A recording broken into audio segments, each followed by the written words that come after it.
From the glorious sunshine of mid-Wales, we're here on the Isle of Man and there isn't any sunshine. The crews have actually been fortunate to have enjoyed 3 or 4 days of beautiful weather while they've wrecked, and this morning it started to rain and it has continued to rain, and believe me, the rain and these conditions you can see behind me, it is really windy, and so all of this is going to add to make the rally rather exciting. 150 stage miles our crews are facing over the next 3 days, so we're going to go down to special stage 1 to catch some of the action.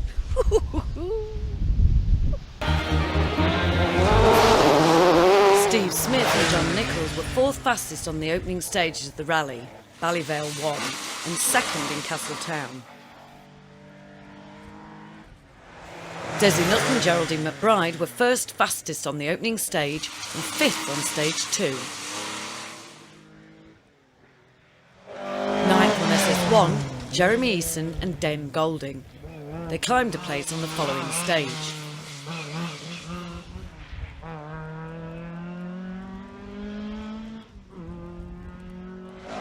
Dave Stokes and Ian Oakey, back from their disappointing run in mid-Wales in their Escort RS 1600, were 5th on the first stage, but 4th on the second stage wasn't enough to move them up the order.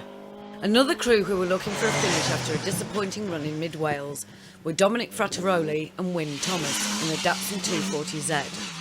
3rd on SS1, Dominic was fastest on the first Castletown stage. Local man Martin Freestone, co-driven by Chris Hayes, was aiming to beat fellow Classic competitor Gareth Lloyd. Freestone is leading the Classic Championship at the moment.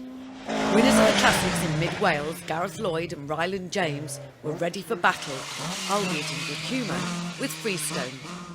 The two crews really do illustrate the camaraderie within this championship. Stephen Hall and Ivy Foster were on the island hoping to repeat their success on the last tarmac round, the Matador Welsh Historic Rally, the TR7V8 being well suited to tarmac surfaces. First of the Class B forerunners, Chris and Hilary Green, in their Lotus Cortina Mark 1 and leading class at the moment, are no strangers to the island.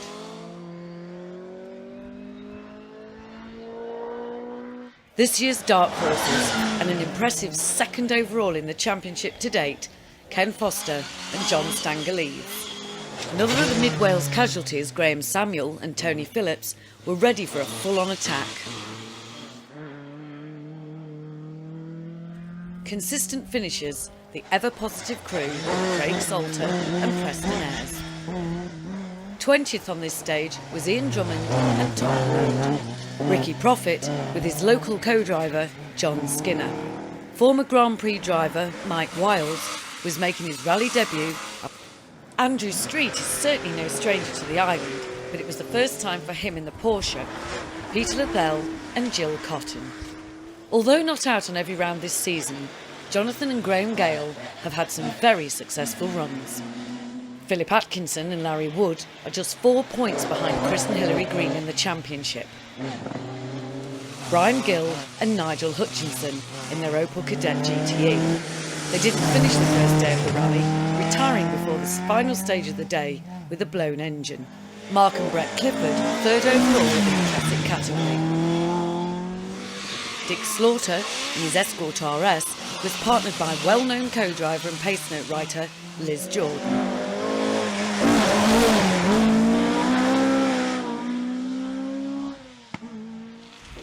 Paul Drinkle and Roy Brown, 5th in Class C4 in the championship.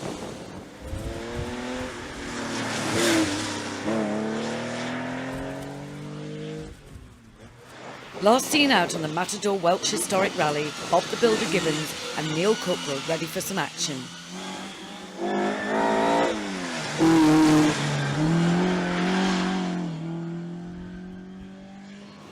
8th and 11th on the opening 2 stages, John Worthing and Bill Robertson would retire on the fourth stage of the Promenade. Neil and Chris Parsons are lying 6th in C5.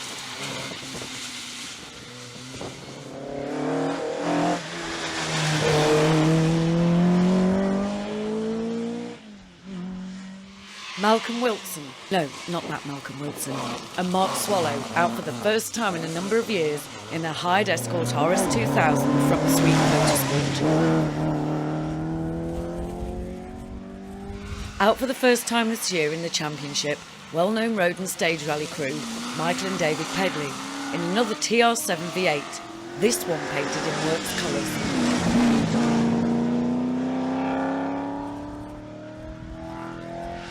In the first of 9 minis entered, local crew Glenn Leese and John Tarrant.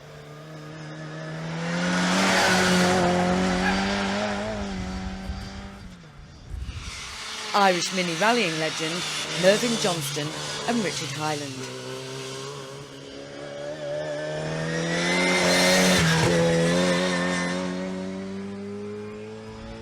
Alan Courtney had made the trip from India, whilst co-driver Peter Martin had come over the water from Londonderry.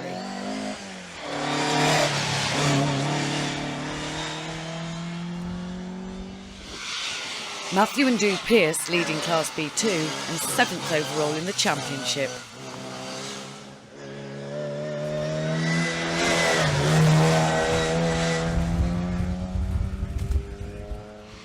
Another of the championship regulars, Keith Pettit and Sharon Shilver.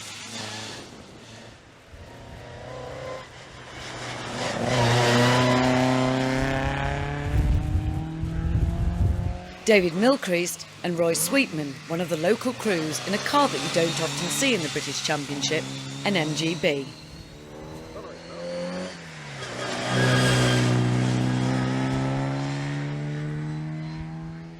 Philip and Barbara Smith in their Mini Cooper, 5th in Class B2.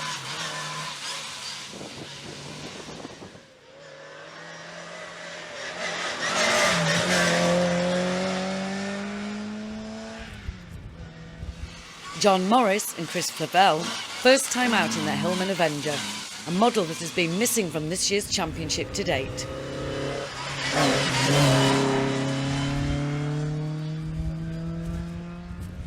Robin Morgan and niece Louise Towers in another rarely seen car, though the second one on this event, an Opel Kadett.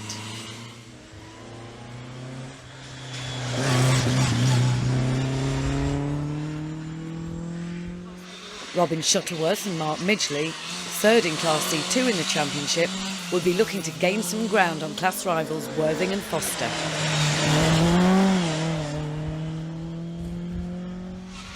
Chris Gravestock and Mark Harmer, 3rd in Class C2 in the championship.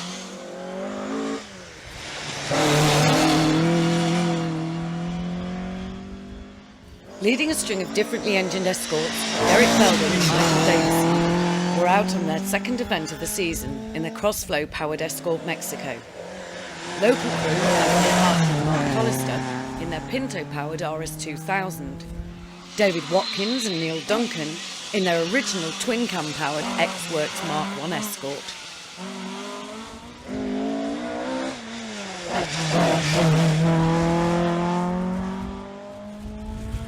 Son of Lotus Cortina crew Chris and Hillary, Lawrence Green with Andy Turner in the co-driver's seat was making his Manx debut in his pre-Crossflow powered Mexico.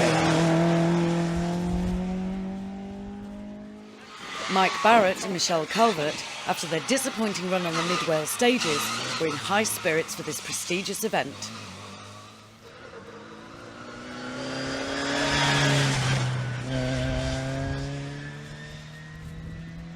Eric Martin and Trevor Barlow would retire on SS4 with mechanical problems.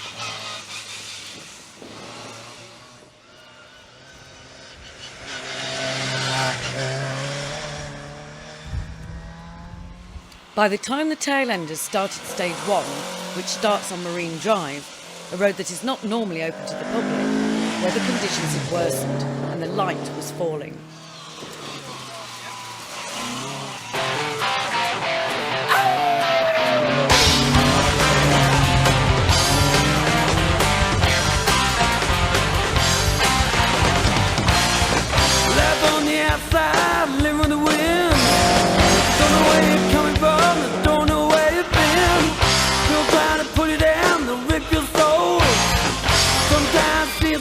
Escape your only goal. You'll live your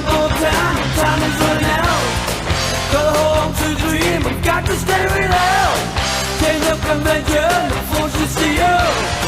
Your life seems to me it's unreal.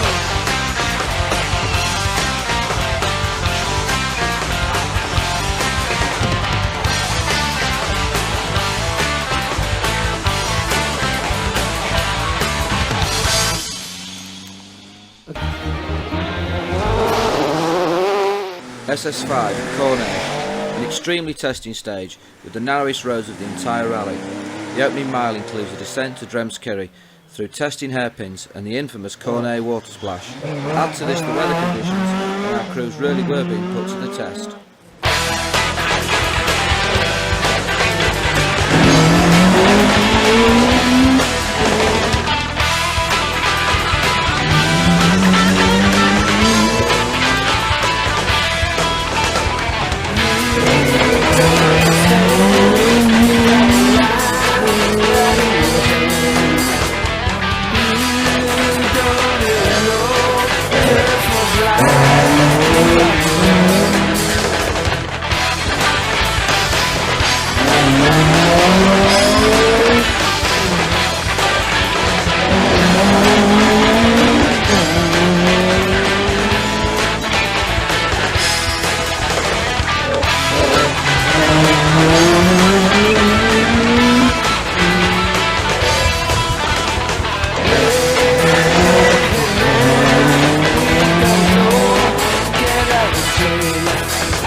Day 2 of the Conister Trust Historic Rally, and the crews today face 9 special stages. We're waiting on the first of those stages, and believe me, the weather is worse than yesterday, with wind and rain and fog. Not good conditions for driving in. Desi Nutt and Geraldine McBride led the way through the fog and the rain into the overnight halt, and were the first historic car into Little London 1, setting second fastest time here and on Jurby 1. Steve Smith and John Nichols were on a mission to catch Desi, and catch him they did, snatching the lead by 27 seconds on SS6 and setting fastest time again on SS7. Martin Freestone enjoyed an excellent first day, taking the atrocious conditions in his stride and starting the day first classic and third overall into the stages. Graham Samuel was certainly making up for his disappointment in mid-Wales. Graham is undisturbed by fog, and wet roads even up the difference between his 16-valve RS2000 and Dave Stokes' RS1600. He was 4th fastest on the first 2 stages of the day, despite this overshoot. Dave Stokes and Ian Oakey had finished 6th overnight. Stokes happy to admit that he's no fan of fog. This really is a rally much like Ramsey. Dave was fully aware there was a long way to go. Moving up a place to 5th in SS6 and remaining there for SS7 was fine for now. Jeremy Easton and Den Golding had paced themselves well through the first leg. 7th on the start of leg 2, they moved up a place in the first 2 stages of the day to 6th. Like Stokes, Easton fully aware that just 4 points separates the two of them in the championship.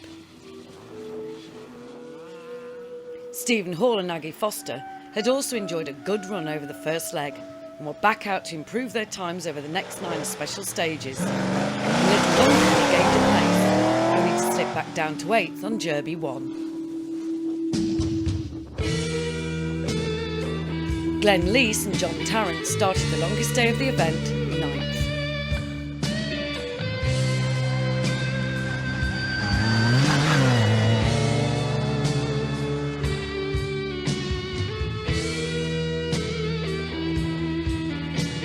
Second classic in the HRCR Championship, Gareth Lloyd and Ryland James had slipped back a little over the later stages of the first day, but found the confidence gaining 3 places over the first 2 stages of the second leg.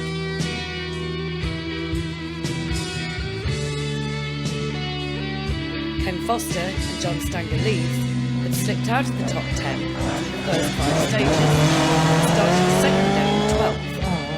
They'd obviously had a good night's sleep, as they were on the pace from the start, moving into 8th with a couple of top 10 times in the process.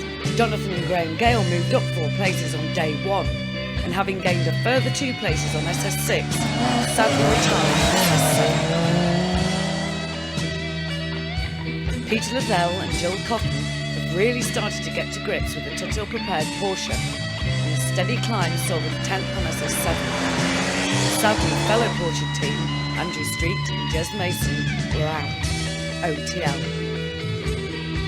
We'll leave you now with some of the action, here at a very wet and very misty Brandywell on the Little London stage.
Desi Nutt and Geraldine McBride were still second overall here on SS10 Round Table 2. Although unable to catch Smith and Nichols, it's no secret that the former historic winner is enjoying the challenge this year's new blood has brought.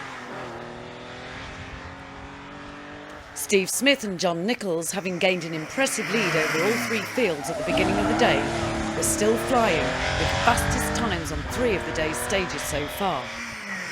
Martin Freestone and Chris Hayes were also enjoying an excellent run and continued in 3rd place over stages 8 and 9 and here on 10, where they set fastest time.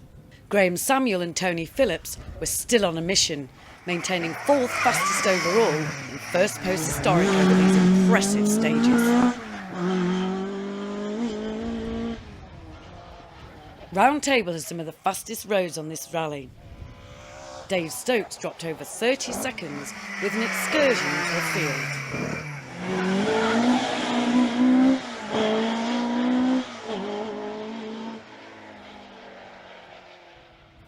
Third post historic Jeremy Eason and Den Golding were also pushing, maintaining a healthy 6th overall and 3rd post historic.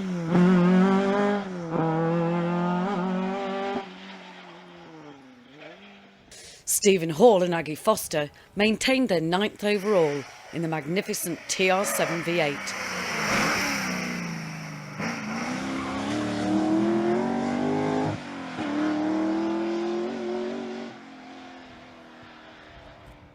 Welsh boys Gareth Lloyd and Ryland James were up for the challenge and on the pace, 2nd classic and 7th overall.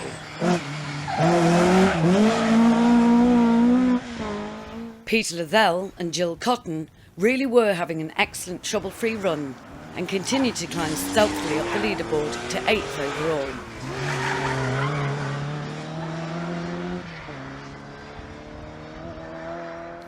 Glenn Leese and John Tarrant had lost a couple of places by the time they'd reached us on round table 1.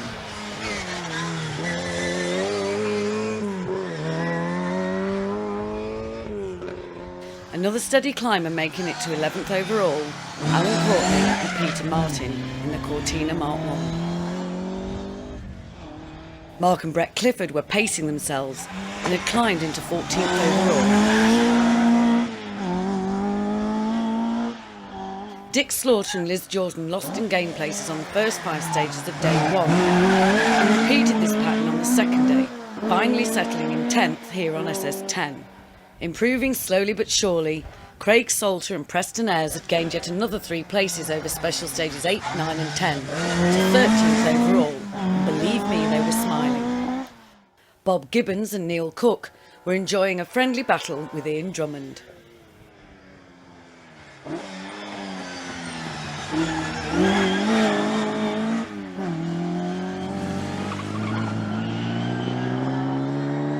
Ken Foster and John Stanger Lees, unusually for them, suffered a mechanical problem, taking them out of the rally on this stage.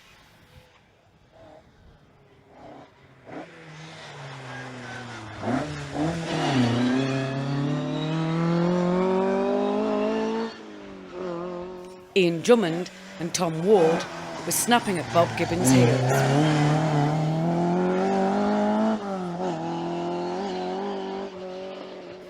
Neil and Chris Parsons had also managed to climb and fall through the first 5 stages, not quite making it into the top 20 on SS10.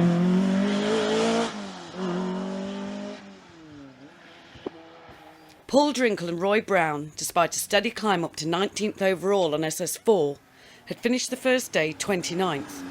Undeterred, the Porsche 911 pushed hard to 18th by this stage.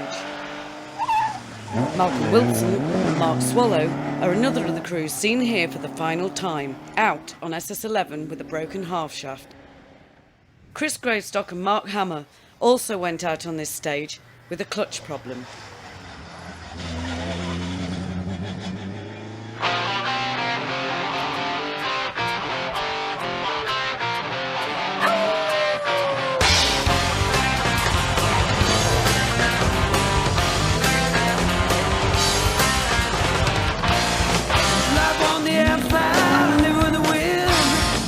Don't know where you're coming from, I don't know where you've been.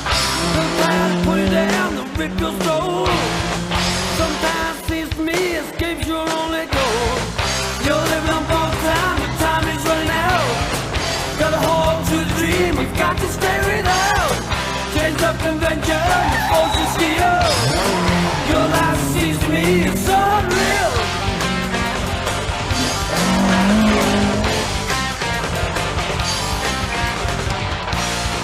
Some say it's crazy, but to conform. Girl like you, don't wanna be uniform. I need my freedom, is that so wrong? Don't really understand, I don't need to be alone. They'll try to change you and wash your brain. Come back around and use you again. So live your life, don't run mine. I may one day you'll see my point in time.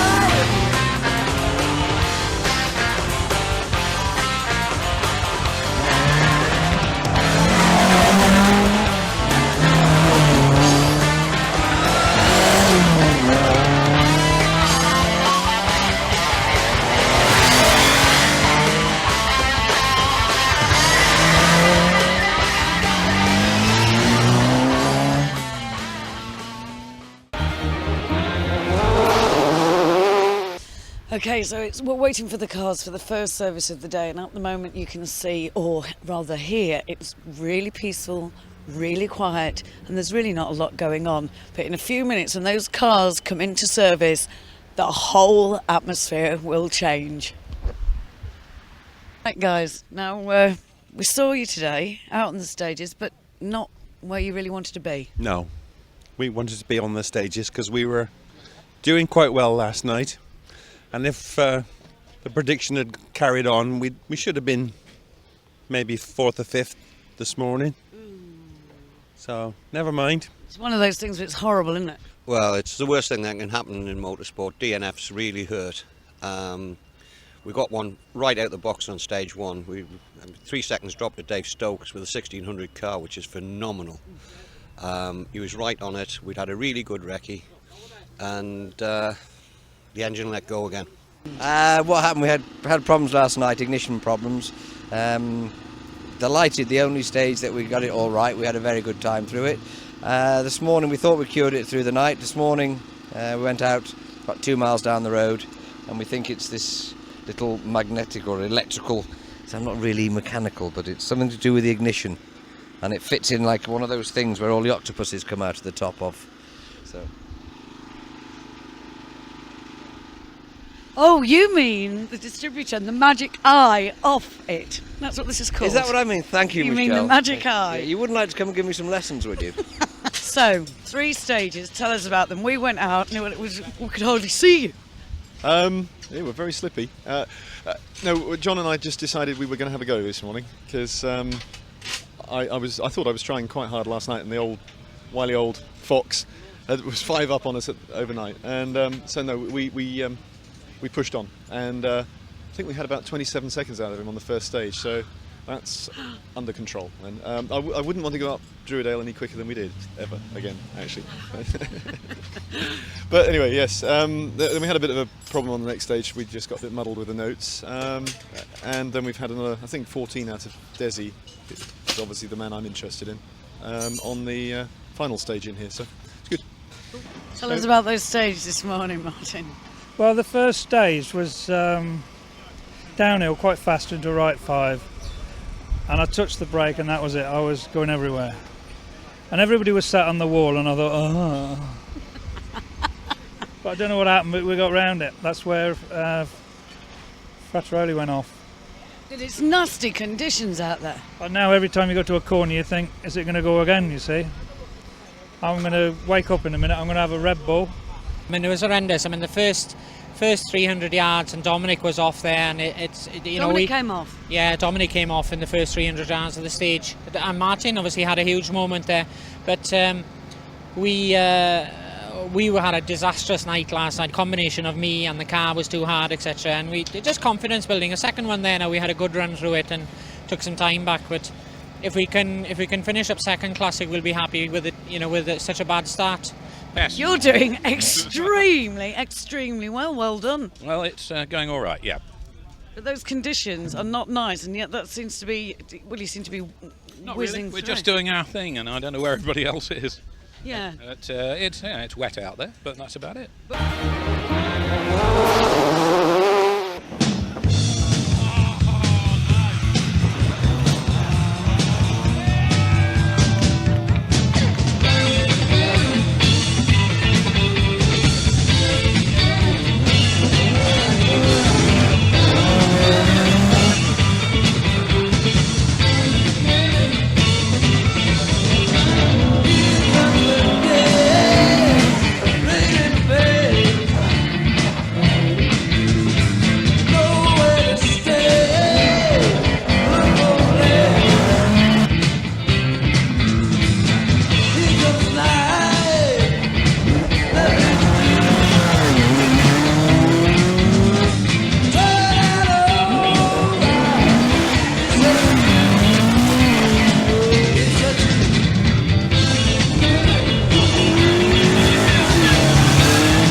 No one but no one could catch up with Steve Smith and John Nichols. Although other drivers managed to occasionally snatch a fastest time from them, they remained ahead of the field.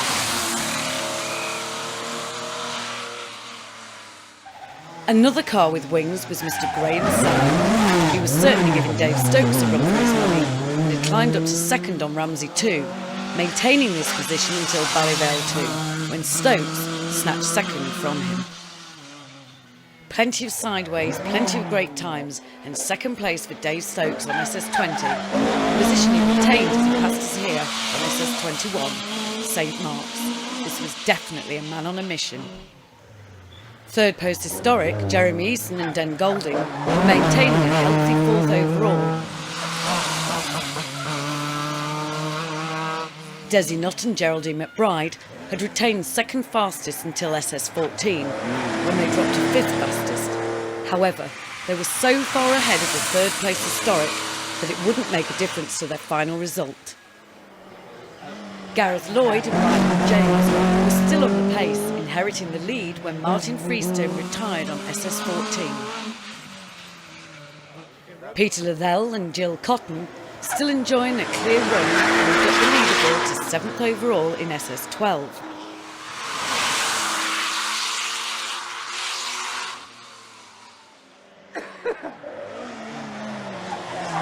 Dick Slaughter and Liz Jordan were 8th fastest overall, having been pushed down a place by Craig Salter and Preston Ayres, who were setting better times as Craig became more confident on the island's roads. Mark and Brett Clifford had held 10th position in the second classic for most of the day.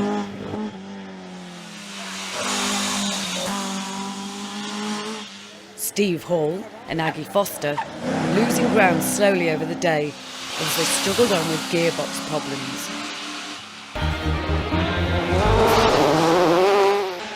Peter Horsborough and Anthony Preston were 3rd in Class B2.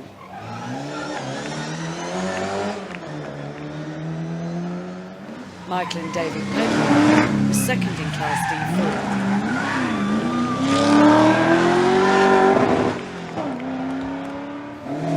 John and Gavin Heselton were 5th in Class C3. Neil Rudd and Brian Hodgson were 1 place higher in 4th.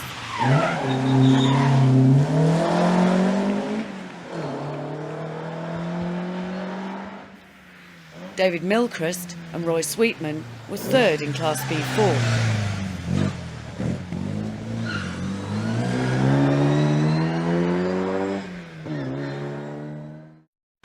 Chris and Hilary Green took home the award for 2nd in Class B4.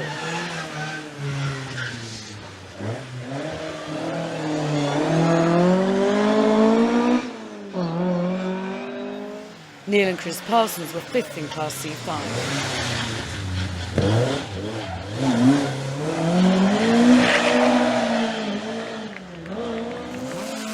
David Watkins and Neil Duncan were 20th overall and 3rd in C3. Robin Shuttleworth and Mark Midgley lost out in the fight for Class C2 honours in 2nd.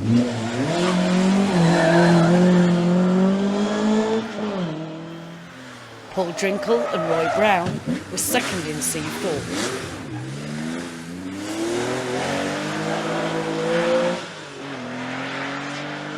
Derek Belbin and Michael Davison took a well-earned Class C2 win by 26 seconds. Ian Drummond and Tom Ward were 2nd in Class C3, beaten in class by Bob Gibbons and Neil Cook in a similar RS2000.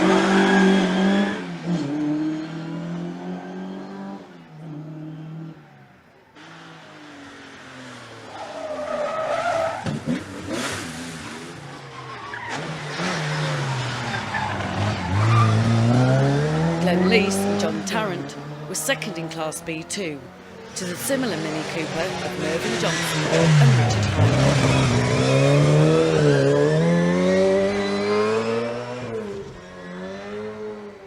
Stephen Hall and Aggie Foster were 1st in Class D4.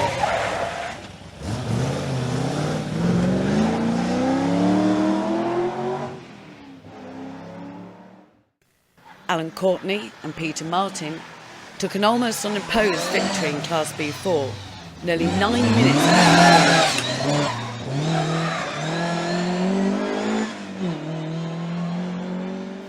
Dick Slaughter and Liz Jordan were 2nd in D5 and 3rd Classic, just 2.2 seconds behind Mark and Brett Clifford, who took the award for 1st in Class D3. Craig Salter and Preston Ayres were 4th in C5.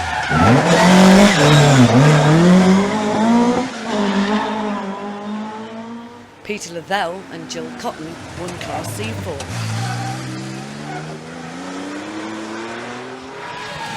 Desi Nutt and Geraldine McBride were 2nd historic competitors.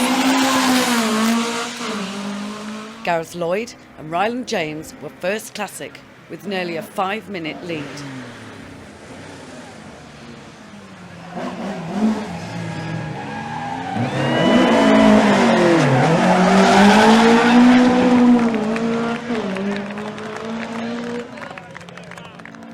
Third post historic was Jeremy Easton and Den Golding.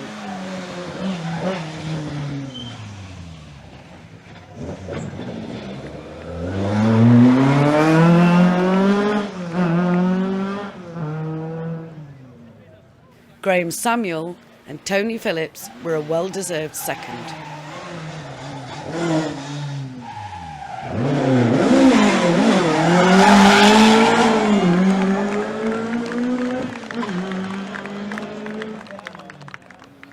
And after a fight to almost the end, Dave Stokes and Ian Oakey took a well-deserved post-historic victory, David's best result in the event to date.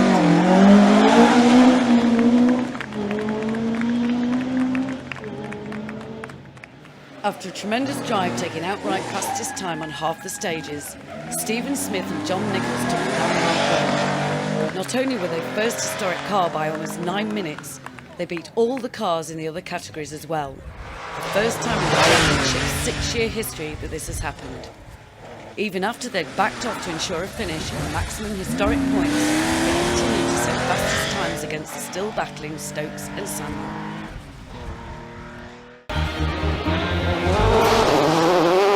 But do tell, what exactly is it he's just managed to do? Well, I think it's quite extraordinary. We came out last year and didn't really believe we could win.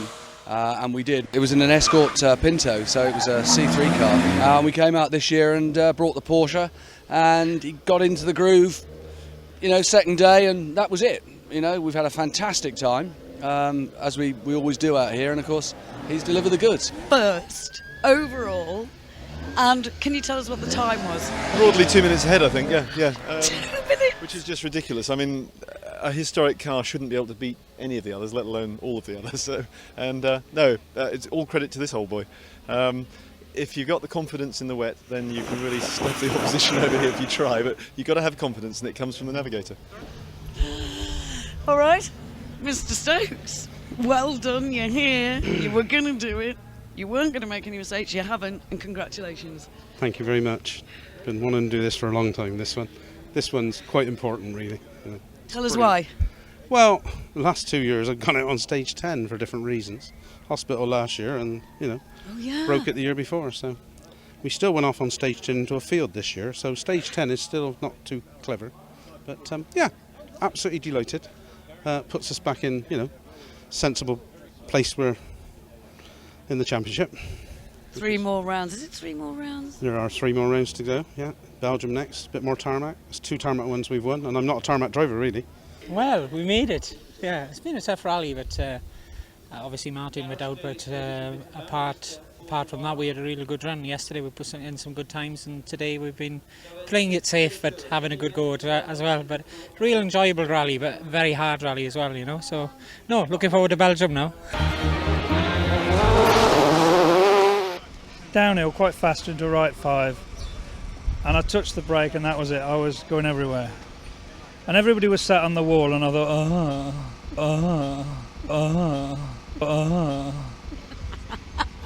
but I don't know what happened, but we got round it. Well, that's it. All of those that made it on the Manx, absolute congratulations, well done. We're off to Flanders next. See you there.